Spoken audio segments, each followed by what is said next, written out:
और आज की जो हमारी ये क्लास है ये किंग जॉर्ज मेडिकल यूनिवर्सिटी पर आधारित है। ये आप सभी के सामने सिलेबस दिखाई दे रहा है। एक बार आप सबको बता दूं कि ये जो पॉइंट नंबर 1 है समाज कार्य की प्रकृति और विकास, ये टॉपिक कवर हो चुकी है। वहीं दूसरा यूनिट भी कवर हो चुका है, तीसरा यूनिट भी कवर हो चुका है। ठीक है, देखिए जब सारी यूनिट कवर हो जाएंगी ना तो उसके बाद आप लोगों का प्रैक्टिस रहेगी। प्रैक्टिस के बाद भी मैं आप लोगों का रिवीजन भी करवाता चलूँगा साथ साथ।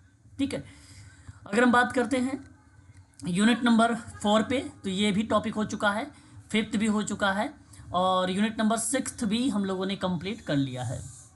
और आज हम लोग डिस्कस करने चल रहे हैं यूनिट नंबर 7। यूनिट नंबर 7 में यदि आपसे मैं बात करूं तो इसमें हम लोग पढ़ेंगे सामाजिक न्याय के बारे में और उसके बाद देखेंगे हम लोग सशक्तिकरण के बारे में, यानी एम्पावरमेंट क्या है। जस्ट फिर सामाजिक विकास पर बात करेंगे, विकास संगठनों का प्रबंधन, बेसिकली विकलांग यानी दिव्यांग व्यक्तियों के साथ जो समाज कार्य हुआ उसके बारे में पढ़ेंगे। यहाँ हम लोग RPWD एक्ट भी देखेंगे थोड़ा सा 2016 का, फिर साथ ही साथ हम लोग देखेंगे PWD एक्ट 1995 का, क्योंकि ये इसी के स्थान पर आया है। एक नेशनल ट्रस्ट एक्ट है जो 1999 में आई थी, 4 प्रकार की डिसेबिलिटी पर बात करती है ये एक्ट, इसके बारे में भी बात करेंगे हम लोग। ठीक है, तो उसके बाद दिव्यांग व्यक्तियों के लिए कुछ 9 एजेंसियां हैं, बहुत इंपॉर्टेंट है। मेडिकल सोशल वर्क में एम्स का पेपर जब आप करेंगे सॉल्व तो वहाँ पर भी आप लोगों को देखने को मिलेगा इसके संदर्भ में। ठीक है, तो उसको भी मैं आप लोगों को कवर कराऊंगा यहाँ पे इस टॉपिक में। और उसके बाद अस्पतालों में लागू समाज कार्य के पहलू, यानी हॉस्पिटल में किस तरीके से समाज कार्य का या सामाजिक कार्यकर्ता का रोल रहा है उसके बारे में भी हम लोग यहाँ पर देखेंगे। हालांकि मैं क्वेश्चन पेपर भी आप लोगों को दिखाऊंगा और उसके बाद ही आपको ये टॉपिक भी स्टार्ट करूंगा। ठीक है, यूनिट नंबर 7 दिखाकर ही आप लोगों का ये जो है टॉपिक स्टार्ट करूंगा। उसके बाद अगर हम बात करें मानवाधिकार, देखो सामाजिक न्याय के अंतर्गत मानवाधिकार का एक अहम रोल है, तो इसके संदर्भ में मैं आप सभी लोगों से कहूँगा कि यहाँ पर ह्यूमन राइट के संदर्भ में और सार्वभौमिक घोषणा पत्र 1948 के बारे में भी आप लोग यहाँ पर देखेंगे। समाज कार्य अभ्यास में मानसिक स्वास्थ्य के लिए रणनीति, यानी सेटिंग का मतलब होता है रणनीति, और उनके साथ किस तरीके से आप लोग प्रैक्टिस का कार्य करेंगे, यानी समाज कार्य का रोल अदा करेंगे। तो ये बेसिकली आपका सिलेबस है यूनिट नंबर 7। ज़्यादा से ज़्यादा इसमें भी आप लोगों का लगभग 15 से 16 वीडियोस बनेंगी, यानी 15 से 16 घंटे आप लोगों को यूनिट नंबर 7 में स्टडी करनी पड़ेगी। ठीक है, हो सकता है सिलेबस आप लोगों का जा सकता है मार्च का फर्स्ट वीक भी, ठीक है, समाप्त होने के लिए। चलिए आगे बात करते हैं, आज का टॉपिक लेते हैं और हमारा टॉपिक आज का है सामाजिक न्याय और सशक्तिकरण। ये हमारा टॉपिक है। ठीक है, सामाजिक न्याय के बारे में जानते हैं क्या होता है? प्लीज़ अगर किसी को पता है तो एक बार ज़रा बताएं, सामाजिक न्याय क्या होता है, सोशल जस्टिस क्या होता है? यदि किसी भी बच्चों को पता है आप बता सकते हैं, बताएंगे?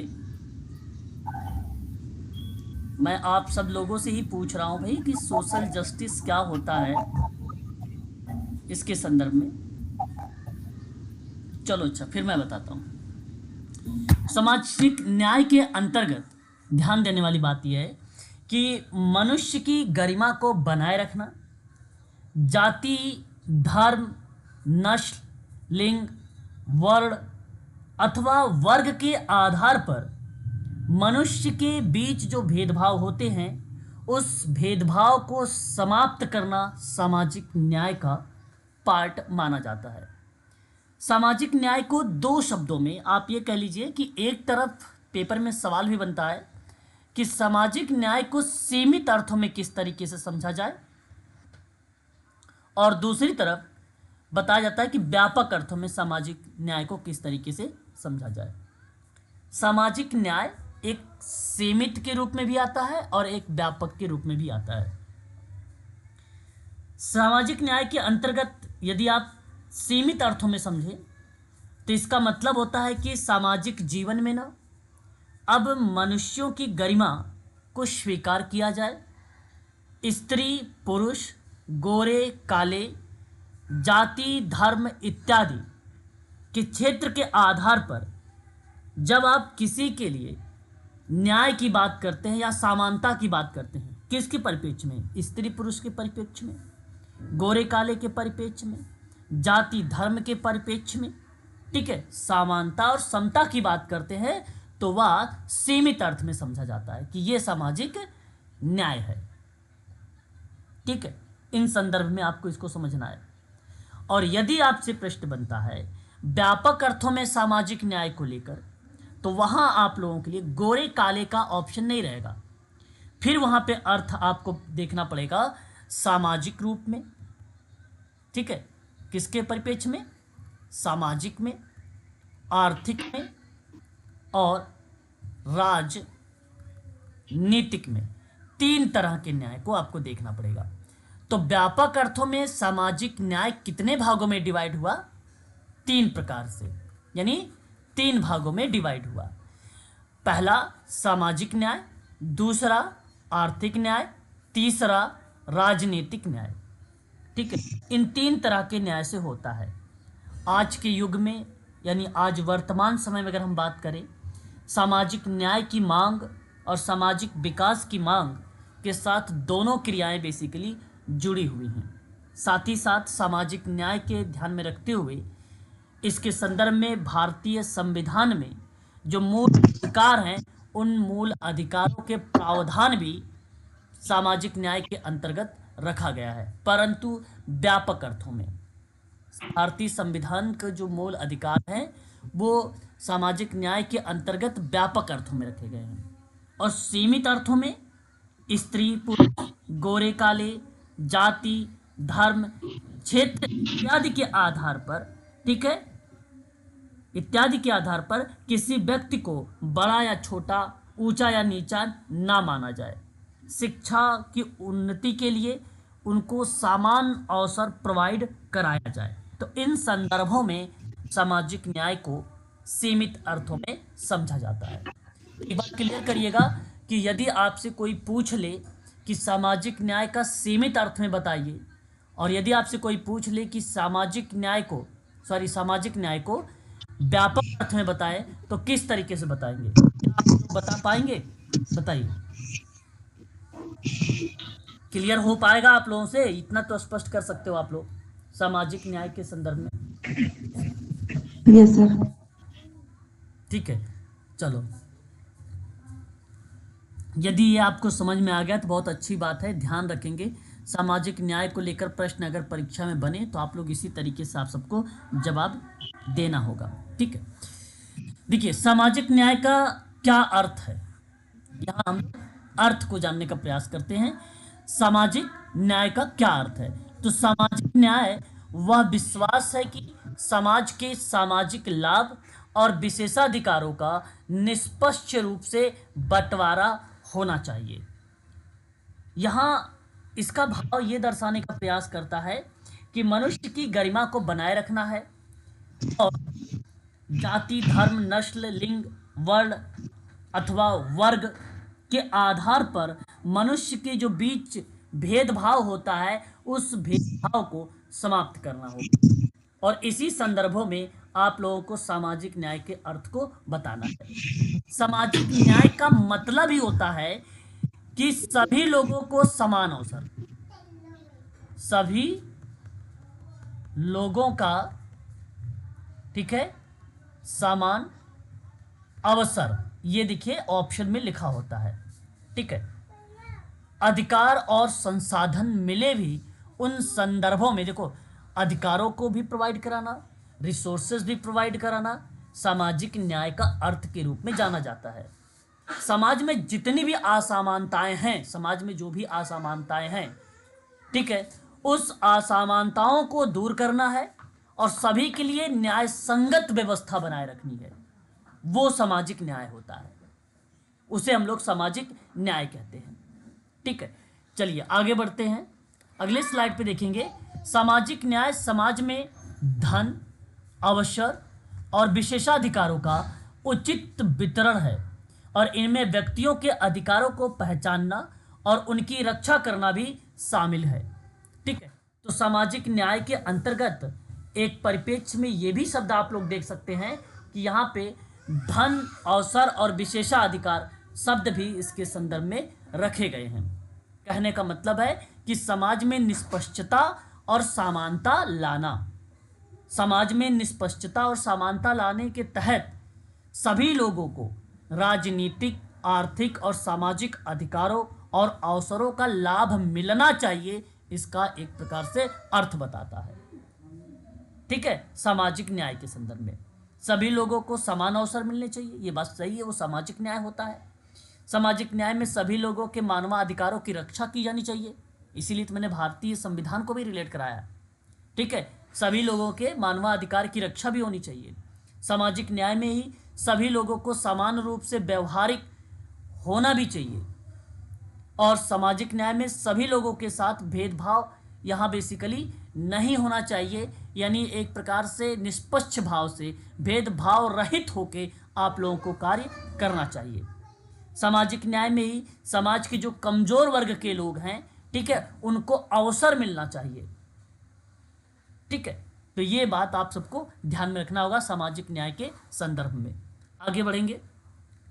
सामाजिक न्याय का देखिए यहाँ पे मतलब लिखा हुआ है कि सभी लोगों को समान अधिकार, अवसर और व्यवहार देना। यह एक ऐसा सामाजिक प्रयास है जिसका मकसद है एक निष्पक्ष और समान समाज बनाना। सामाजिक न्याय में सभी लोगों की गरिमा और मानवता का सम्मान किया जाता है, वही सामाजिक न्याय कहलाता है, वही सोशल जस्टिस कहलाता है। ठीक है, आगे देखेंगे। इसके अंतर्गत और भी चीज़ें हैं। सामाजिक आर्थिक विषमता जो है वो कम करना सामाजिक न्याय का पार्ट है। सभी लोगों को समान अवसर देना सामाजिक न्याय का पार्ट है। सभी लोगों को समान अधिकार देना सामाजिक न्याय का पार्ट है। सभी लोगों के साथ समान व्यवहार करना सामाजिक न्याय का पार्ट है। सभी लोगों को अपनी जिंदगी सुधारने के लिए समान मौके या अवसर देना भी आप लोग कह सकते हैं कि सामाजिक न्याय का पार्ट है। संसाधनों का उचित वितरण हो, ठीक है, और सर्वमान्य स्वीकृति के आधार पर एक्टिविटीज़ हो, वो भी भेदभाव रहित होकर, जिस तरीके का क्लाइंट हो, ठीक है, उसे उसी रूप में आपको क्या करना है, स्वीकार कर लेना है। तो ये सामाजिक न्याय के अंतर्गत कुछ बातें हैं, इसको आपको ध्यान रखना होगा। ये थोड़ा सा बेसिक कॉन्सेप्ट था। अब देखिए सामाजिक न्याय के बारे में थोड़ी सी इसकी हिस्ट्री पर बात करते हैं। ये बड़ा इंपॉर्टेंट फैक्ट है, परीक्षा में भी आप लोगों को देखने को मिल सकते हैं इस प्रश्न के अंतर्गत। ठीक है, सामाजिक न्याय की धारणा हजारों वर्ष पुरानी है और ये बात सत्य भी है ना। सामाजिक न्याय की जो धारणा है वो हजारों वर्ष पुरानी है, और देख सकते हैं इस बात के प्रमाण है कि प्लेटो के वर्ष जो थे 427 से लेकर 337 ईसा पूर्व में, वहाँ पर भी देखने को मिला था प्लेटो के समय में। थॉमस जो है इक्विनोस का एक नाम आता है, 1225 से लेकर 1274 के बीच में भी सामाजिक न्याय शब्द को लेकर बातचीत हुई थी इनके द्वारा। ठीक है, एमेनुअल स्कॉट का भी नाम आप देख सकते हैं, सामाजिक न्याय के अंतर्गत 1724 और 1804 के समय में भी देखने को मिला था। ये दौर था बेसिकली बहुत पुराना, और यहाँ से परीक्षा में सवाल नहीं आने वाला, अभी आगे आएगा आप लोगों को। ठीक है, जैसे दर्शकों ने या दार्शनिकों ने, जो फिलोसोफर थे, वो सामाजिक न्याय के मुद्दों को संबोधित करते हैं और विभिन्न प्रकार के शब्दों को लेकर उन्होंने आगे बताया भी, न्याय को लेकर और अन्याय जैसे कई विषय धार्मिक ग्रंथों और प्रथाओं को अंतर्गत बेसिकली देखने को मिला हम लोगों को सामाजिक न्याय को लेकर। ठीक है, तो न्याय और अन्याय के विषय धार्मिक ग्रंथों और प्रथाओं में देखने को मिला भी है, और साथ ही साथ उससे पहले अगर हम बात करते हैं प्लेटो का नाम, थॉमस का नाम और इमुअल कॉट का नाम, तो उनमें भी दार्शनिक के रूप में भी देखने को मिला सामाजिक न्याय जैसे शब्द। ठीक है, परंतु अगर हम बात करते हैं, यहाँ देखिए सामाजिक न्याय शब्द का सर्वप्रथम प्रयोग करने वाला व्यक्ति कौन था, तो 1840 में इटली का एक विद्वान था जिसका नाम था लुइगी टपोरेली। ये एक विद्वान का नाम है। ठीक है, इसने सर्वप्रथम सामाजिक न्याय जैसे शब्द को बताया था। ठीक है, ये आपको ध्यान रखना है इसके संदर्भ में। 1840 में इटली के एक पादरी विद्वान थे जिनका नाम था लुइगी टापरेली। इसने सामाजिक न्याय का सबसे पहले जिक्र किया था। उन्होंने यह शब्द एक आर्थिक अवधारणा के तौर पर पेश किया था। देख रहे हैं सामाजिक न्याय, ये आर्थिक अवधारणा के रूप में इन्होंने प्रस्तुत किया था, जो ये पादरी लुइगी टपोरेली भी कह सकते हैं आप, या इसे आप बोल सकते हैं टापरेली का भी नाम ले सकते हैं, दोनों नाम इन्हीं का है। म्यूट रहिएगा प्लीज, म्यूट रहिएगा, म्यूट रहिए, आप म्यूट नहीं है सर। तो सामाजिक न्याय शब्द का अगर परीक्षा में सवाल बने कि सामाजिक न्याय का जो शब्द है आर्थिक अवधारणा के तौर पर किसने पेश किया, तो क्या जवाब देंगे? सर लुई तपारेली है। हाँ, टपारेली का नाम, ठीक है, ये विकल्प आपको ढूंढना होगा। ठीक है, तो ये चीजें थोड़ा सा नोट कर लिया करें, कुछ चीजें ऐसा है जो यहाँ पे नहीं मेंशन की है, मैं बोल रहा हूँ उसको आप नोट कर लिया करें। ठीक है, या तो वीडियो आप देखेंगे दोबारा चली जाएगा, लेकिन फिर भी मैं चाहूंगा कि उसको आप नोट कर लिया करें। ठीक है, तो 1840 में लुई तपोरेली ने ये बेसिकली सामाजिक न्याय शब्द को दिया था, लेकिन वो आर्थिक दृष्टिकोण से या आर्थिक अवधारणा के तौर पर पेश किया था। ठीक है, आगे कहा गया इसी अंतर्गत सामाजिक न्याय शब्द का जब इस्तेमाल हुआ, ठीक है, तो उस समय ईसाई धर्मशास्त्र से लिया गया। सामाजिक न्याय जो शब्द लिया गया वो ईसाई धर्मशास्त्र से लिया गया है, और सामाजिक न्याय शब्द का इस्तेमाल औद्योगिक क्रांति के दौरान हुई थी। ये भी ध्यान रखिए, औद्योगिक क्रांति के दौरान बेसिकली सामाजिक न्याय शब्द की यहाँ पर जो है प्रक्रिया के दौरान इसको लिया गया था। सामाजिक न्याय की अवधारणा में मानव अधिकार को शामिल किया गया है। सामाजिक न्याय जो ये शब्द देख रहे हैं आप लोग, यहाँ बेसिकली अगर मैं बात करता हूँ तो अवधारणाओं में मानव अधिकारों को शामिल किया गया, मानव अधिकारों को बेसिकली शामिल किया गया था।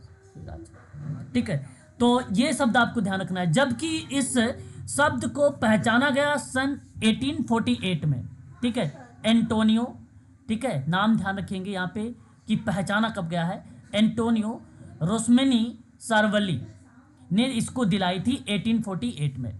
ठीक है, तो 1848 में ये शब्द आप जरूर ध्यान रखेंगे कि ये बेसिकली इस शब्द का आइडेंटिफाई हो गया या इस शब्द को बेसिकली लाया गया। उसके बाद अगर हम बात करते हैं तो आधुनिक काल में ही जॉन रॉल्स का नाम, अब देखो परीक्षा में ये भी नाम हम लोगों को देखने को मिलता है, जॉन रॉल्स का नाम। आधुनिक समय में इन्हीं का नाम बहुत इंपॉर्टेंट रहा है सामाजिक न्याय में। इनकी किताब भी है, मैं अभी आपको बताऊंगा। 20वीं सदी में राजनीतिक दार्शनिक के रूप में ये उभर के आए हुए थे। ठीक है, ये नाम है जॉन रॉल्स यकीनन, इनका नाम है यकीनन जॉन रॉल्स यकीनन, इनका पूरा नाम है। ठीक है, तो ये जरूर ध्यान रखेंगे। और इनकी किताब थी थ्योरी ऑफ जस्टिस, ये आपको नीचे लिखा हुआ मिलेगा नीचे। ठीक है, अभी मिलेगा। आधुनिक काल में एक और विद्वान का नाम आया, अमर्त्य सेन का नाम आया। अमर्त्य सेन का नाम आया। ये भी विचारक एक ऐसे रहे जो सामाजिक न्याय को एक प्रमुख अवधारणा के रूप में प्रस्तुत करते हैं। अमर्त्य सेन एक अंतःविषयक दार्शनिक अर्थशास्त्री हैं, आप सबको पता होगा, जानते भी हैं कि ये अमर्त्य सेन ने सामाजिक न्याय, विकास अर्थशास्त्र और गरीबी उन्मूलन के क्षेत्र में अहम काम किया है, एक अहम योगदान दिया है अमर्त्य सेन ने। ठीक है, तो उनके विचारों में सामाजिक विकल्प का सिद्धांत, पेपर में अगर सवाल बने तब भी अमर्त्य सेन का नाम लगा सकते हो। विचारों में सामाजिक विकल्प का सिद्धांत के अलावा निर्णय का सिद्धांत बने या सार्वजनिक स्वास्थ्य जैसे विषयों के बारे में बात बने तब भी अमर्त्य सेन का नाम ही आप लोगों को वहां पे क्लिक करना होगा। तो आधुनिक काल में नाम मिला जॉन रॉल्स का, अमर्त्य सेन का। ये इन विचारकों ने सामाजिक न्याय को, ठीक है, एक प्रमुख अवधारणा के रूप में प्रस्तुत किया। साथ ही वर्तमान में लोक कल्याणकारी राज्य का मूल लक्ष्य भी सामाजिक न्याय की स्थापना की। आज वर्तमान में यदि आपसे कहा जाए सामाजिक न्याय को लेकर, तो यहाँ लोक कल्याण राज्य से संबंध में या लोक कल्याण के राज्य के परिप्रेक्ष्य में बताया गया। तो ऐसा राज्य जो अपने नागरिकों के आर्थिक और सामाजिक हितों की रक्षा करता है वही कहलाता है लोक कल्याणकारी राज्य। अगर इनके हिसाब से अगर परीक्षा में सवाल बने कि आप बताइए लोक कल्याणकारी का तात्पर्य क्या है, ठीक है, तो आपको बताना है कि ऐसा राज्य जो अपने नागरिकों के आर्थिक और सामाजिक हितों की रक्षा करता है और बढ़ावा देता है उसे लोक कल्याणकारी राज्य कहा जाता है। ठीक है। मूल लक्ष्य समाज की स्थापना करना है जिसमें सामाजिक आर्थिक विषमताएं न्यूनतम हो, समाज और समाज सेवी और साथ ही साथ संसाधनों का वितरण समन्वय स्वीकृति के आधार पर हो। कहने का तात्पर्य है कि सामाजिक न्याय की जो सिद्धांत है उन सिद्धांतों को भी इसके अंतर्गत रख लिया गया। ठीक है, संसाधनों का वितरण करना, लोगों को एकजुट करना, लोगों के समानता की बात करना, समावेशी की बात करना, ये सभी चीज़ें बेसिकली इसमें रख लिया गया। ठीक है, तो वो कहलाता है सामाजिक न्याय। और ये स्लाइड बहुत इंपॉर्टेंट है। क्या आप लोगों की ये स्लाइड समझ में आ गई है? एक बार स्पष्ट करेंगे। ये स्लाइड बहुत जी सर, जी सर। यहाँ जरूर आप लोगों से परीक्षा में एक आध प्रश्न देखने को मिल सकता है ना? तो प्लीज़ आप सभी लोग ना कुछ चीज़ों को नोट भी करते चलें, फैक्ट टू फैक्ट। और क्योंकि अभी हम लोगों का एम्स का जो पेपर हुआ, क्योंकि सिलेबस के आधार पर वो देता है 10-10 नंबर का, अभी कंप्लीट नहीं करवाया है मैंने, तो अब आगामी जो मैं कंप्लीट कराने वाला हूँ, ठीक है, तो मैं आपसे पूछूंगा उन चीज़ों को, तो प्लीज़ आप सभी लोग ध्यान रखिएगा। उसमें शब्दों का हेर फेर होगा, केवल मीनिंग में उसी के इर्द गिर्द लेके चल रहा हूँ। ठीक है, चलिए आगे देखिए, ध्यान दीजिएगा। सामाजिक न्याय शब्द का सबसे पहला ज्ञात प्रयोग, ये बात अभी भी मैंने बता भी दिया। अगर इनकेस पूछ लिया भाई कौन सा शहर हुआ, तो आप वेटिकन शहर का नाम दे सकते हैं। और वेटिकन के ही एक सलाहकार का नाम यहाँ अभी भी मैंने नाम लिया भी था, लुइगी ताप जो है, ताप रेली भी कह सकते हैं या तपो रेली भी नाम ले सकते हैं। तो अलग अलग जगह पे बेसिकली इसकी नाम को लेकर मिसप्रिंटेड का पार्ट हो सकता है हिंदी में। ठीक है, बट इस नाम से आप लोगों को पहचान लेना होगा। ठीक है, और 1848 की बात अगर किया जाए तो किसका नाम देखने को मिलेगा इसी में? पहचान के रूप में, अगर आइडेंटिफिकेशन के रूप में रिप्रेजेंट किया जाए, देखो भी इन्हें ऊपर ही आप लोगों को यहाँ आया है जॉन राइस, नहीं, हाँ, यहाँ अभी किसी बच्चे ने बताया है एंटोनियो रोस्मेनी सरबली का नाम। ये नाम आपको ध्यान रखना होगा जब है आइडेंटिफिकेशन को लेकर, यानी पहचान को लेकर। पहचान को लेकर अभी नहीं पूछा गया है, केवल सबसे पहला प्रयोग पूछा गया है और आधुनिक काल में परीक्षा में प्रश्न पूछा गया है। पहचान को लेकर नहीं पूछा गया, फिर भी आप लोगों को ध्यान में रखना पड़ेगा। ठीक है, तो ये दो बातें आगे देखेंगे। विद्वानों का मानना है कि उन्होंने इस शब्द का प्रयोग यह तर्क देने के लिए किया था कि गरीब और वंचित लोगों के साथ समाज में अन्य लोगों के समान व्यवहार किया जाने।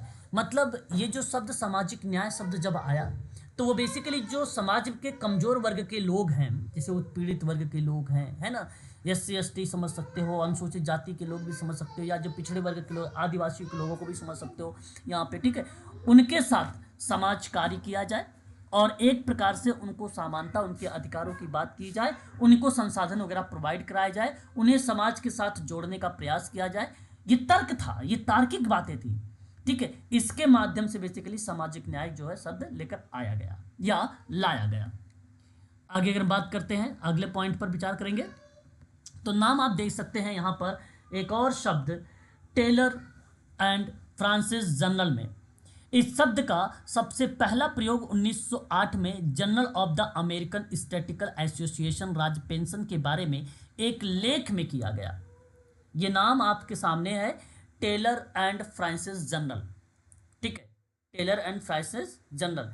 बेसिकली मैं आपको बता दूं कि एक ये प्राइवेट, एक लिमिटेड, ठीक, लाइब्रेरी के पार्ट में आपने पब्लिशर, एक प्रकार का पब्लिशर है ये, और YMCA यानी young mains Christians association of India, जो इस समय दिल्ली में सिंह रोड पर है ना, नई दिल्ली में है इसका बेसिकली ऑफिस, मुख्यालय।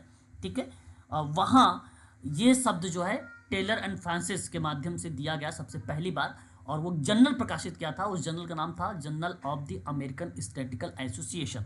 और इस शब्द, ये जो जर्नल है, इस जर्नल में पेश किया गया सामाजिक न्याय शब्द को लेकर। ठीक है, ये चीज़ आप जरूर ध्यान रखेंगे इसके संदर्भ में, सामाजिक न्याय शब्द को लेकर। ठीक है, 1908 का वर्ष था, है ना, 1908 का वर्ष था। और उसमें सामान्य रूप से अगर मैं बात करूँ तो आर्थिक असमानता हो गई। ठीक है, उसमें जो शामिल किया गया इस जर्नल में, आर्थिक असमानता हो गई, नस्ली भेदभाव हो गया, लैंगिक असमानता हो गई, LGBTQ का भी नाम आप लोग देखेंगे, LGBTQ। ठीक है, lesbian, gay, bisexual and transgender. ठीक है, एंड क्वियर बेसिकली ऐसे लोगों के समुदाय को बोला गया। तो योग्यतावाद और धार्मिक उत्पीड़न इत्यादि लोगों को बेसिकली इसमें शामिल किया गया। ठीक है, इस जर्नल में। साथ ही साथ अगर हम बात करते हैं संयुक्त राष्ट्र ने क्या किया, अब देखिए, संयुक्त राष्ट्र ने 1960 के दशक के अंत में सामाजिक न्याय शब्द का बेसिकली इसने प्रयोग करना शुरू कर दिया। ठीक है, पेपर में अब ये भी सवाल बन सकता है आप लोगों से कि संयुक्त राष्ट्र भी एक बड़ा इंपॉर्टेंट नाम है, यूनाइटेड नेशंस बहुत ही इंपॉर्टेंट नाम है ये। ठीक है, तो संयुक्त राष्ट्र ने 1960 के दशक के अंत में बेसिकली सामाजिक न्याय शब्द का इस्तेमाल करना शुरू कर दिया, और इसे कभी कभी समानता और इक्वलिटी के साथ पर्यायवाची के रूप में प्रयोग किया गया, या आप कह लीजिए कि इक्विटी और समानता के साथ पर्यायवाची के रूप में इसका इस्तेमाल देखने को मिला। कहने का भाव यही था कि सभी लोगों को समान अधिकार, अवसर और व्यवहार मिलना चाहिए, उसी दौरान में जॉन रॉल्स का एक सिद्धांत भी आया था, न्याय का सिद्धांत पेपर में पूछता है कि न्याय का सिद्धांत किसने दिया, तो न्याय का जो सिद्धांत दिया वो था जॉन रॉल्स। और एक पेपर में आता है न्यासिता का सिद्धांत, तो न्यासिता का सिद्धांत किसने दिया था, पेपर में ये भी प्रश्न आता है, न्यासिता का सिद्धांत, ट्रस्टीशिप, महात्मा गांधी जी का नाम। तो न्यासिकता का सिद्धांत पेपर में आएगा तो महात्मा गांधी जी का, न्याय का सिद्धांत नाम आएगा तो जॉन रॉल्स का, और सामाजिक न्याय का सिद्धांत तो उसमें नाम एक आएगा नैन्सी फ्रेजर का नाम। तो 3 पॉइंट ये भी इंपॉर्टेंट रहा है जो 1960 के दशक का ही दौर के अंतर्गत शामिल किया गया था। ठीक है, ये भी साहब। ठीक है, तो जॉन रॉल्स का जो सिद्धांत था वो न्याय को निष्पक्षता मानता है, न्याय को बेसिकली मूलभूत अधिकारों के तहत बात करता है। वहीं अगर फ्रेजर के हम सामाजिक न्याय के सिद्धांत की बात करते हैं तो उसके 3 आयाम बताए गए। फ्रेजर के सिद्धांत के अंतर्गत 3 आयाम आए, सामाजिक न्याय के सिद्धांत के अंतर्गत जो है नैतिकता के सिद्धांत में, नैन्सी फ्रेजर के अकॉर्डिंग तो 3 सिद्धांत है। नंबर 1 पर आप चाहे नोट कर सकते हैं, पुनर्वितरण, अभी आपको पीडीएफ में लिखा हुआ मिलेगा भी, ये पुनर्वितरण पहला। दूसरा आपको मिलेगा मान्यता, तीसरा आपको मिलेगा भागीदारी। ठीक है, तो ये शब्द बेसिकली देखने को मिले।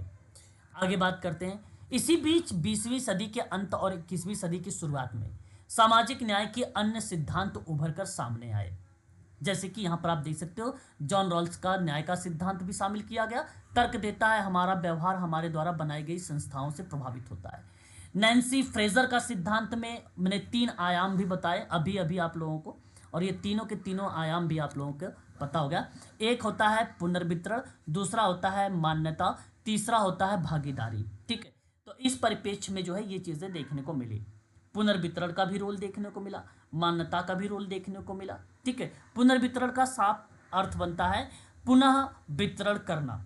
आप कह सकते हैं कि यह वो प्रक्रिया है जिनके द्वारा मान लीजिए अमेरिका या इंडिया या यूके, ठीक है, इत्यादि के बारे में, ठीक है, जहाँ पे जो भी कंट्रीज़ हैं अपने अपने स्टेट में, अपने अपने ज़िले में या डिस्ट्रिक्ट में, ठीक है, सामानों को या संसाधनों को सही तरीके से वितरण कर रहे हैं, तो वो बेसिकली क्या कहला रहे हैं, एक प्रकार से नैन्सी फ्रेजर के अकॉर्डिंग जो सिद्धांत दिए गए उसमें से एक आयाम बन जाता है ये।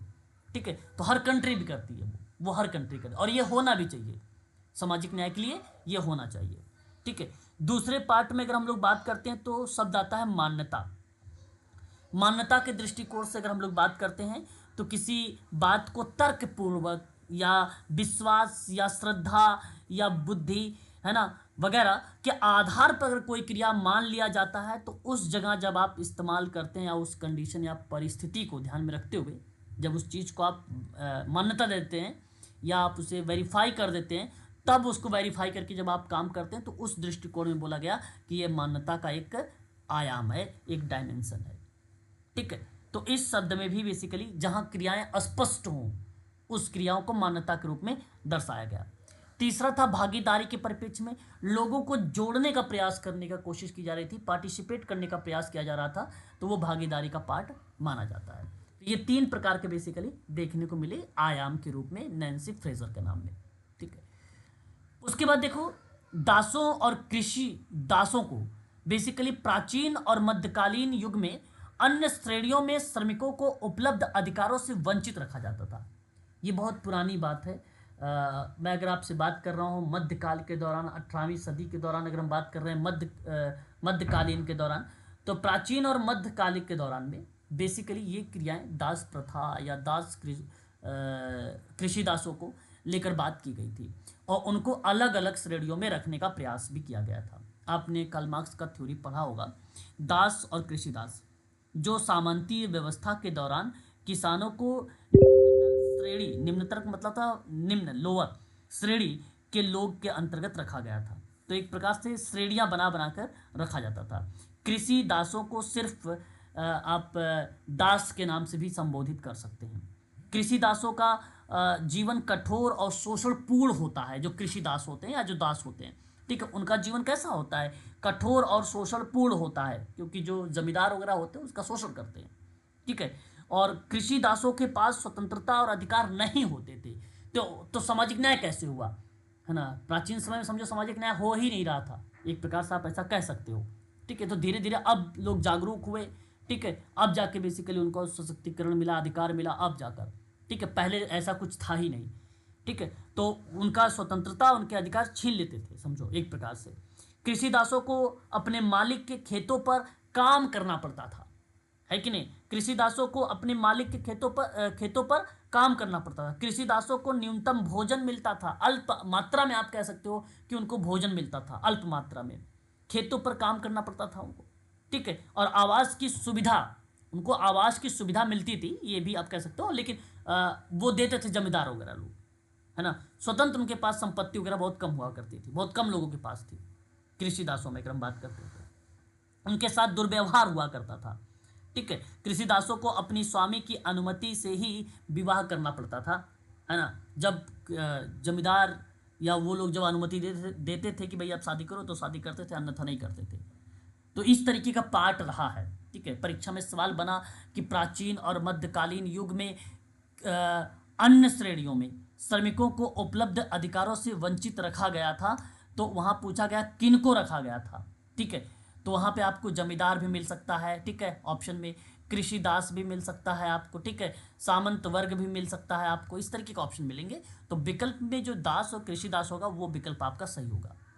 सामाजिक न्याय संकल्पना प्राचीन काल से ही राजनीतिक चिंतन का एक प्रमुख विषय रही है। एक पॉइंट आपके सामने यहाँ पर ये भी है, ठीक है। प्राचीन समय के दौरान में सामाजिक न्याय की अवधारणा राजनीतिक चिंतन का एक प्रमुख विषय रही है। सामाजिक न्याय का मतलब ये था कि समाज में सभी लोगों को समान अवसर देना और असमानता को दूर करना, समाज के सामाजिक, आर्थिक और राजनीतिक मामलों में ना न्याय संगत व्यवस्था को स्थापित करना, न्याय संगत व्यवस्था को स्थापित करने की बात कही गई थी। ग्रीस और प्लेटो जैसे दार्शनिक रहे हैं प्राचीन समय में, ठीक है, उनका रोल एक अहम माना जाता है इसके अंतर्गत, ठीक है, प्राचीन के समय में, उस दौर में।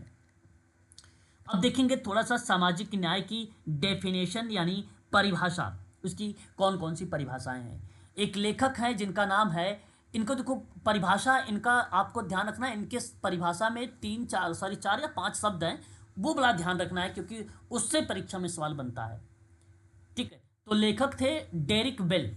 डेरिक बेल महोदय ने सामाजिक न्याय का एक मार्गदर्शक सिद्धांत है, एक मार्गदर्शक यानी काउंसलर के रूप में ये रोल अदा करते हैं, जिसका उद्देश्य था सभी संस्थानों में व्यक्तियों को पूर्ण और समान भागीदारी, देखिए एक पॉइंट ये हो गया, संसाधनों का उचित वितरण दूसरा शब्द हो गया, और व्यक्तिगत आवश्यकता तीसरा हो गया, और अधिकारों की मान्यता सुनिश्चित करना, ठीक है, और न्याय संगत या न्यायपूर्ण समाज प्राप्त करना, ठीक है, जबकि प्रभुत्व और उत्पीड़न को सक्रिय रूप से चुनौती देना। तो ये कुछ कीवर्ड हैं, इस कीवर्ड को किस तरीके से डेरिक बेल ने एक्सप्लेन किया है अपनी परिभाषा में, जरा यहाँ पर देखेंगे हम लोग, ठीक है, नीचे यहाँ पर देखिए, ये है बेल की बेसिकली अगर हम बात करें परिभाषा के कुछ मुख्य बिंदु, जैसे भागीदारी की समानता, ये शब्द है। प्रत्येक व्यक्ति को जाति, लिंग, सामाजिक आर्थिक स्थिति जैसे कारकों पर आधारित बाधाओं के बीच समाज में पूरी तरह से भाग लेने में सक्षम होना चाहिए। तो वो पार्ट था भागीदारी का या भागीदारी की समानता, ठीक है, इस बात को भी ध्यान रखेंगे। उसके बाद एक था संसाधनों का उचित वितरण, जैसे भौतिक वस्तुएं, स्वास्थ्य देखभाल, शिक्षा या अन्य महत्वपूर्ण संसाधन आप लोग भी कह सकते हैं यहाँ पे, जैसे योजनाएं वगैरह चलाई जाती हैं बीमारी के संदर्भ में, ठीक है, और इत्यादि संसाधनों को जो है समान तरीके से उनको पहुँच प्रदान करना है, ठीक है, ताकि रिसोर्सेज उनके पास अवेलेबल रहें, उपलब्ध रहें। तो संसाधनों का होना अत्यंत आवश्यक है सोशल जस्टिस में, ठीक है। उसके बाद अगर हम बात करते हैं तो एक शब्द आता है व्यक्तिगत आवश्यकताओं की आइडेंटिफिकेशन या उसकी पहचान। यानी जब आपके पास कोई केस आता है तो उस केस का आप यह स्टडी करोगे तो यह स्टडी से पता चलता है कि उसके अंदर बीमारी क्या है, ठीक है। फिर बीमारी पर आप लोग क्या करते हैं, उस पर गोल बनाकर काम करते हो। तो देखिए क्या कहता है कि व्यक्तिगत आवश्यकताओं की पहचान में कि सामाजिक न्याय को समाज के विभिन्न समूहों द्वारा सामना की जाने वाली विशेष जो आवश्यकता है, यानी उसका गोल जो बना, जो प्रॉब्लम है, और जो चुनौतियों को स्वीकार करना चाहिए और उनका समाधान करना चाहिए, ठीक है। तो जाहिर सी बात है, जो गोल है जो आपके सामने मिला है तो उस पर आपको काम करना है ताकि उस व्यक्ति को समाज की मुख्य धारा से जोड़ा जा सके, ठीक है। तो व्यक्तिगत आवश्यकताओं पर भी बेसिकली ये बल देते हैं बेल महोदय। एक शब्द आता है उत्पीड़न विरोधी फोकस शब्द। ये भी शब्द हमारे लिए इंपॉर्टेंट का पार्ट बनेगा। जैसे उत्पीड़न विरोधी फोकस में कहा गया कि उत्पीड़न और भेदभाव की प्रणाली को समाप्त करना, यानी भेदभाव रहित क्रियाओं को संचालित करना, ठीक है। किसी भी तरह के उत्पीड़न को रोकना है और उसका मुकाबला करना है। उत्पीड़न विरोधी नीतियाँ, भेदभाव विरोधी कानून, उत्पीड़न विरोधी प्रशिक्षण के जरिए उत्पीड़न को रोकना है, ठीक है। तो इसमें इसी को लेकर बातचीत की गई कि उत्पीड़न करने वाले के खिलाफ क्रिया यानी एक्शन लिया जाए या कोई ना कोई कार्रवाई की जाए। उत्पीड़न के बारे में बात करने के लिए कर्मचारियों को बेसिकली मोटिवेट किया जाए, एक प्रकार से उनको जागरूक किया जाए, ठीक है। इस तरीके के शब्द को भी इसके अंतर्गत शामिल किया गया था, ठीक है। अरस्तु का एक डेफिनेशन आती है, यहाँ पर आप देख सकते हैं अरस्तु के बारे में। अरस्तु ने कहा कि शक्ति और सत्ता, ठीक है, शक्ति और सत्ता का वितरण व्यक्ति योग्यता व सहयोग के अनुसार होना चाहिए और उन्हीं लोगों को सत्ता सौंपी जानी चाहिए जो योग्यता और क्षमता के रखते हैं। मतलब जिनके पास योग्यता है, क्षमता है, उन्हीं लोगों के पास जो है बेसिकली होनी चाहिए पावर यानी अथॉरिटी। तो शक्ति और सत्ता का वितरण व्यक्ति की योग्यता और क्षमता के आधार पर होना चाहिए, ये बात सही है। सत्ता जो होती है वैध शक्ति का एक रूप होती है। इसका मतलब है कि सत्ताधारी को आदेश देने का अधिकार है, सत्ताधारी को आदेश देने का अधिकार है और वह उसके पालन की अपेक्षा कर सकता है, उसके पालन की अपेक्षा कर सकता है। शक्ति का मतलब होता है कि किसी दूसरे को नियंत्रित करने की क्षमता या उसकी योग्यता, है ना। सत्ता सरकार की शक्ति का ही एक प्रकार का हिस्सा है, ठीक है। अब पेपर में ये इसका परिभाषा नहीं पूछा जाएगा, इसको आप हटा भी सकते हो, बट अपने जानकारी के लिए आप चाहो तो ध्यान में इसको रख सकते हो, इसकी परिभाषा। John Stuart Mill, very very most important person, इनका नाम हम लोगों को देखने को मिल सकता है यूनिट नंबर 2 में भी, है ना। फिलोसोफर है, साथ ही साथ पॉलिटिकल इकोनॉमिस्ट के रूप में ये जाने जाते हैं जॉन स्टुअर्ट मिल महोदय, ठीक है। और इनके बारे में अगर मैं आप लोगों से बात करूँ तो इनका एक सिद्धांत कहता है कि कार्य उसी अनुपात में सही है जिस अनुपात में वे सभी मानवीय लोग खुशी को बढ़ावा देते हैं। मतलब कार्य उसी अनुपात या उसी रेशियो में सही है, ठीक है, जिस रेशियो में सभी लोग मानवीय खुशी को बढ़ावा देते हैं। तो ये सिद्धांत के अकॉर्डिंग इन्होंने अधिकार और नैतिक भावनाओं को ध्यान में रखते हुए कुछ परिणाम को संबोधित किया था। तो इनकी एक परिभाषा आई सामाजिक न्याय में कि न्याय सामाजिक उपयोगिता का सबसे महत्वपूर्ण तत्व माना जाता है। ये इनकी एक परिभाषा है, एक डेफिनेशन है, ये चीज़ ज़रूर ध्यान में रखेंगे जॉन स्टुअर्ट मिल की।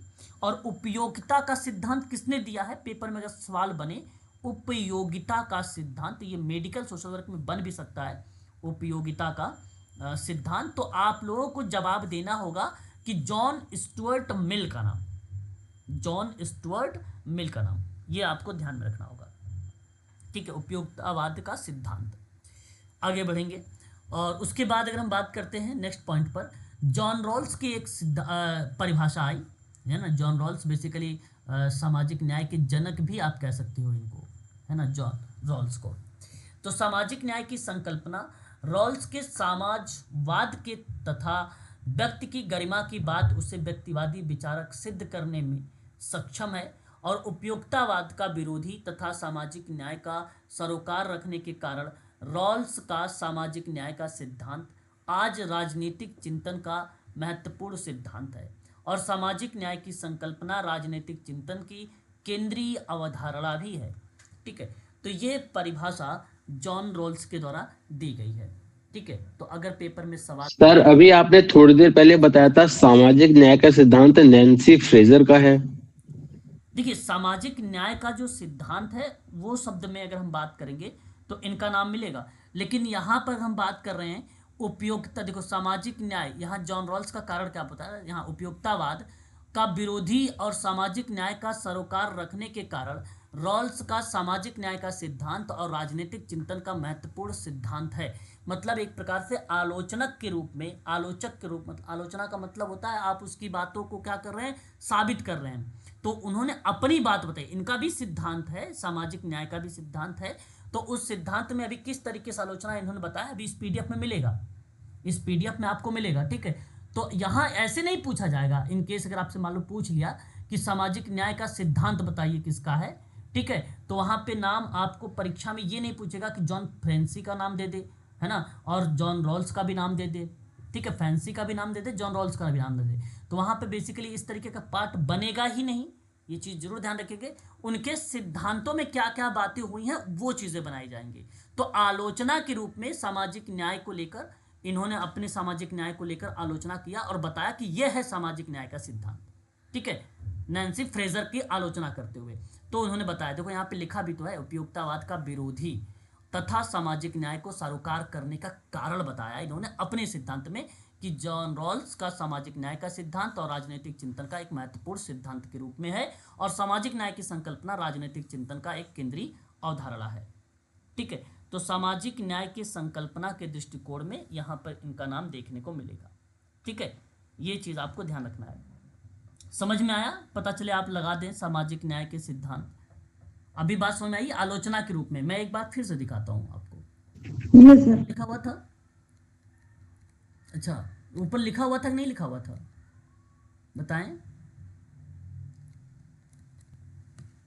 मैं आपको दिखा देता हूँ, है ना, दिखा दूँ एक बार ना, ताकि क्लियर हो जाए, ताकि है ना वो चीज़ें स्पष्ट हो जाए आप लोगों को।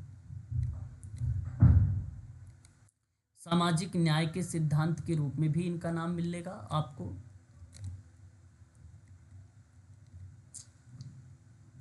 अमर्त्य सेन, ठीक है, यहाँ पर साफ शब्दों में लिखा हुआ है। अब देखिए, जो नैन्सी फ्रेजर महोदय रहे, ये इनके जो सिद्धांत थे सामाजिक न्याय का सिद्धांत, ठीक है, इन्होंने इनके सिद्धांत को किस तरीके से न्याय के सिद्धांत से रिलेट करते हुए इस सिद्धांत को बताया, तो वहां पर जो शब्द लिखा गया है वो शब्दों को लेकर आलोचना के रूप में दर्शाया गया है, विरोधाभास के रूप में दर्शाया गया है। ठीक है, तो वो चीज़ें ध्यान रखिएगा। ठीक है, यहाँ पर वो बात सही है। ठीक है, न्याय का सिद्धांत और सामाजिक न्याय के विकास का सिद्धांत किसके द्वारा दिया गया, तो उन शब्दों में आपको जरूर ध्यान रखना है ना। तो ये चीज़ें आपको समझ के रखना है। ठीक है, यहाँ पर चले आगे बढ़ते हैं अब हम लोग। ठीक है, तो देखो ये सिद्धांत में अगर मैं बात करता भी हूँ आप लोगों से कि जॉन रॉल्स ने जब सामाजिक न्याय की संकल्पना दिया तो उस परिप्रेक्ष्य में उपयोगितावाद और विरोधी तथा सामाजिक न्याय का सरोकार करने के लिए, सरोकार का मतलब होता है पॉजिटिव शब्द, उसके कारण के रूप में दर्शाया कि सामाजिक न्याय का सिद्धांत इंपॉर्टेंट होगा और राजनीतिक चिंतन का भी पार्ट इंपॉर्टेंट होगा। तो जॉन रॉल्स का मानना था कि सामाजिक और न्याय संस्थाओं का सबसे पहला गुण है, सबसे पहला गुण है। और जॉन रॉल्स ने अपनी किताब लिखी अ थ्योरी ऑफ जस्टिस जब 1971 में, तो उस किताब में साफ शब्दों में, ठीक है, जस्टिस के सिद्धांत को बताया गया, यानी न्याय का सिद्धांत बताया गया, न्याय का सिद्धांत। ठीक है, तो केवल न्याय को रिप्रेजेंट किया, उसमें समाज शब्द जब जोड़ा तो 1971 में ही आलोचना के रूप में जोड़ा, आलोचना के रूप में जोड़ा। आलोचना का मतलब होता है कि भाई ऐसे नहीं ऐसे होना चाहिए, आप आलोचना कर सकते हैं। तो न्याय के सिद्धांत का चयन मूल स्थिति के रूप में दर्शाया गया। सामाजिक आर्थिक असमानता को इस तरह से व्यवस्थित किया गया कि कम सुविधा पाने वालों को ज़्यादा बेनिफिट मिले, ज़्यादा बेनिफिट मिले, इस तरीके से उन्होंने बोलकर बेसिकली संबोधित किया। न्याय के सिद्धांतों में समान अवसर की गारंटी देते थे ये, सामाजिक न्याय के सिद्धांत में बेसिकली वो चीज़ें नहीं थी नैन्सी के द्वारा, तो उन्होंने प्रकट कर दिया कि ये सामाजिक न्याय का सिद्धांत हो सकता है मे बी, तो उन्होंने इस तरीके से उसकी आलोचना की थी। एक से और आता है परिभाषा अंतर्राष्ट्रीय श्रम संगठन की सामाजिक न्याय में। अंतर्राष्ट्रीय श्रम संगठन बेसिकली एक ऑर्गेनाइजेशन है जो सन 1919 में इंटरनेशनल लेबर ऑर्गेनाइजेशन की स्थापना की गई 1919 में। तो सामाजिक न्याय के बिना सर्वव्याप्त और अनंत शक्ति की प्राप्ति बेईमानी है, इस तरीके की एक परिभाषा किसके द्वारा दी गई थी? अंतर्राष्ट्रीय श्रम संगठन के द्वारा परिभाषा डिफाइन की गई थी। ठीक है, ये एक प्रकार की डेफिनेशन है, यानी ये परिभाषा दर्शाई गई है इसके द्वारा। ठीक है, 1919 में इसकी स्थापना हुई है, याद रखेंगे। कार्यस्थलों पर ना अधिकारों को बढ़ावा देने की बात करता था, इसलिए इस परिभाषा में बोला गया कि सर्वव्याप्त और अनंत शक्ति की प्राप्ति बेईमानी है। तो उस कार्यस्थल पर अधिकारों को बढ़ावा देने, अच्छे रोजगार के अवसर को मोटिवेट करना, सामाजिक सुरक्षा को बढ़ावा देना, कार्य संबंधी मुद्दों को संवाद को मजबूत करना, ये बेसिकली उसका मोटो रहा, एक प्रकार का उद्देश्य रहा। ठीक है, आगे देखेंगे कुछ इंपॉर्टेंट किताबें भी आती हैं, परीक्षा में पूछ लिया जाता है ना। जैसे कि एलन वैन गोंडर का नाम एक आता है, केपेलर का नाम भी देखने को मिलता है। ठीक है, feminist theory, crime and social justice, ये किताब आती है और सन 2014 का पार्ट देखने को मिलता है। उतनी इंपॉर्टेंट नहीं है, इसको आप हटा भी सकते हो, बट नॉलेज के लिए आप ध्यान में रख सकते हो। अंशुमन गुप्ता एक आती है किताब, इनकी आई है concept of social justice and the poor करके। ठीक है, ये किताब भी हमें देखने को परीक्षा में मिलती है, इसकी ईयर अभी तक नहीं पता चला है। ठीक है, इसलिए इस किताब का ही नाम केवल लिखा गया है। ठीक है, कैथोलिक का मतलब देखो, ये कैथोलिक चर्च वाला जो पार्ट है ईसाई के रूप में, जहाँ दर्शाया गया है कि किस तरीके से पहले के समय में न्याय की बात हुआ करती थी, है ना। तो उसमें ऑफिस ऑफ सोशल जस्टिस करके ये किताब बेसिकली मेंशन किया गया है। ठीक है, कैथोलिक जो है बिस्पसन का नाम लेकर बेसिकली रिप्रेजेंट किया गया, ऑफिस ऑफ सोशल जस्टिस। उसके बाद देखेंगे सिडनी जो है करवेला, ठीक है, मैथ्यू बेरोविल्स social justice and criminal justice करके किताब लिखा है इन्होंने, और ये देख सकते हैं आप लोग, जो किताब दर्शाया गया है सन 2016 में ये पुस्तक आई हुई है। ठीक है, ये भी इतना खास इंपॉर्टेंट नहीं है, but John Rawls very very most important, ये परीक्षा में कई बार रिपीट हुई है। और सोशल जस्टिस में जब भी कोई सवाल बनता भी है किताबों से ना, तो ये किताब में जरूर देखने को मिलता है। अ थ्योरी ऑफ जस्टिस करके किताब है सन 1971। ठीक है, यह बेसिकली सिद्धांत ही न्याय का सिद्धांत है, और इसी किताब में सामाजिक न्याय का सिद्धांत किस तरीके से होना चाहिए था आलोचना के रूप में भी प्रकट किया है। ठीक है, उसके बाद देख सकते हैं यहाँ पर सोशल जस्टिस भी एक कॉन्सेप्ट है जो रविंद्र सिंह के और अनीश कुरियन करके विद्वान है, दो लोग लेखक है, और जो सोशल जस्टिस की अवधारणा को लेकर बताया है, सामाजिक न्याय की अवधारणा। ठीक है, उसके बाद अगर हम बात करते हैं तो एफा मिंडोस और फार्मकिंस करके एक विद्वान है, इन्होंने social justice and economic growth को लेकर किताब पर चर्चा किया है सन 2015 में। उसके बाद डेविड मिलर, मैंने अभी भी आपको बताया भी था इसके बारे में थोड़ा सा, इसकी डेफिनेशन को लेकर IMP के रूप में इसको नोट करिएगा आप लोग। ठीक है, जिस तरीके से जॉन रॉल्स का नाम इंपॉर्टेंट है, ठीक उसी प्रकार मिलर डेविड का भी नाम इंपॉर्टेंट है। तो प्रिंसिपल ऑफ सोशल जस्टिस की किताब आई सन 1999 में। ठीक है, ये चीज़ आप जरूर ध्यान में रखेंगे। ठीक है, और जॉन रॉल्स का नाम यहाँ पर भी देख सकते हो आप लोग, वही चीज़ें हैं, पुनः मतलब मुद्रीकरण के रूप में। सर डेविड मिलर के आगे से लिखा है कैम्ब्रिज मैसाचुसेट्स ये हार्वर्ड तो यूनिवर्सिटी यूनिवर्सिटीज का नाम है, ये यूनिवर्सिटीज के नाम, यूनिवर्सिटी के नाम परीक्षा में नहीं आते कि कहाँ से इन्होंने प्रकाशित किया है ना। हमने तो यहाँ पढ़ते थे। हाँ, जहाँ ये बेसिकली किताब पब्लिश की गई, जहाँ से एक रेफरेंस के रूप में, वो रेफरेंस का नाम है कैम्ब्रिज मैसाचुसेट्स हार्वर्ड यूनिवर्सिटी है ये वहाँ से बेसिकली सन 1999 में की गई थी। परीक्षा में ये नहीं पूछा जाएगा प्रिंसिपल ऑफ सोशल जस्टिस किताब बेसिकली कौन सी जगह से डेविड मिलर की लाई गई थी, तो ये परीक्षा में नहीं आता है। ठीक है, किसी भी परीक्षा में नहीं आया अभी तक ये। ठीक है, तो ये ध्यान रखने की जरूरत नहीं है। ठीक है, बट ये जरूर ध्यान रखें प्रिंसिपल ऑफ सोशल जस्टिस किताब कहाँ किसकी है, तो ये आपको पेपर में आ सकता है, तो इसको जरूर ध्यान रखें। ये देखो पुनः मुद्रित का मतलब होता है दोबारा बेसिकली संस्करण के रूप में आया, दोबारा छापा गया, तो वो 1999 में। ठीक है, तो ये शब्द आप दर्शा सकते हैं यहाँ पर। अमर्त्य सेन का नाम देख सकते हो, द आइडियाज ऑफ जस्टिस करके, है ना, किताब लाई गई थी 2009 में। 2009 में। लर्नर एमजे करके किताब आता है, न्यायपूर्ण विश्व में विश्वास करके एक मौलिक भ्रम है, और इसी पर इन्होंने एक पुस्तक लिखी थी, ठीक है। तो सन 1980 के दशक में यंग आई एम करके एक किताब आती है, विद्वान का नाम है ये, इनकी एक किताब आई थी 1990 में, न्याय और अंतर की राजनीति, ठीक है। और यहाँ पर अगर आप देखेंगे अमर्त्य सेन है लिखा हुआ, अमर्त्य सेन, अमर्त्य सेन, न्याय का विचार है ये, ठीक है। अमर्त्य सेन की किताब है न्याय का विचार, सन 2009 में आई थी, सन 2009 में, ठीक है। अब हम लोग बात करते हैं सिद्धांत पर, ठीक है। तो आज के लिए बस इतना ही रखिए, सिद्धांत हम लोग कल पढ़ेंगे, ठीक है। अभी किसी को कोई डाउट वगैरह है तो आप पूछिए। सिद्धांत में कल हम पढ़ेंगे क्या क्या सिद्धांत हमें देखने को मिलेंगे, ठीक है। सर, जी बताएं। General of American statistical association, इसके बारे में एक बार थोड़ा फिर से एक्सप्लेन कर दीजिए।